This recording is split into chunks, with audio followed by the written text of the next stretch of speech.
Гласът на стъклото. Искам да ви споделя една истинска история, която е толкова вдъхновяваща, че сякаш сама иска да бъде разказана като приказка. Една приказка за вярата в себе си, интуицията и вечната възможност да сбъднеш мечтите си. Имало едно време една жена, която вярвала в чудеса.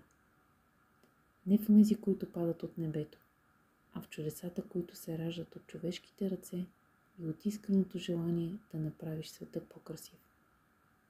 Цял живот тя работила със стъкло и предавала знанията си на учениците в гимназията.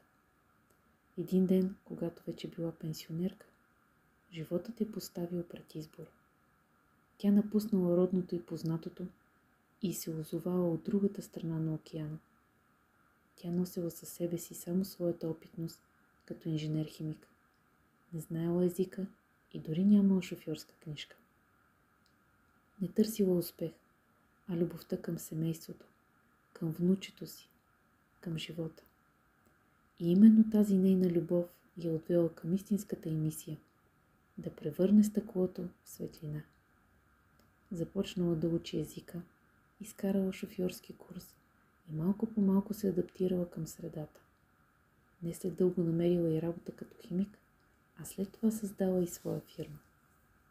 Смесила знанието с любовта, опитността с интуицията, формулите с усещането, науката с магията и от тях се родили цветове, които никой не е виждал преди.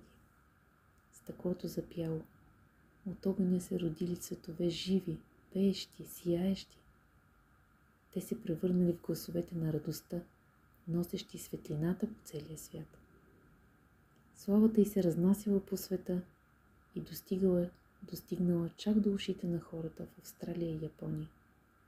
Всеки, който хванал парченце от това стъкло, виждал не просто цвят, а мечта, сбъдната с много любов и вяра. И днес, 20 години след първата крачка, продължава да радва хората със своите неповторими цветове. А аз съм безкрайно щастлива, че познавам тази вдъхновяваща жена. Това е и моето послание към всички с мечти. Не чакайте чудото, защото чудото сте вие, а интуицията е вашата вътрешна карта към мечтите. И никога не е късно да й се доверите.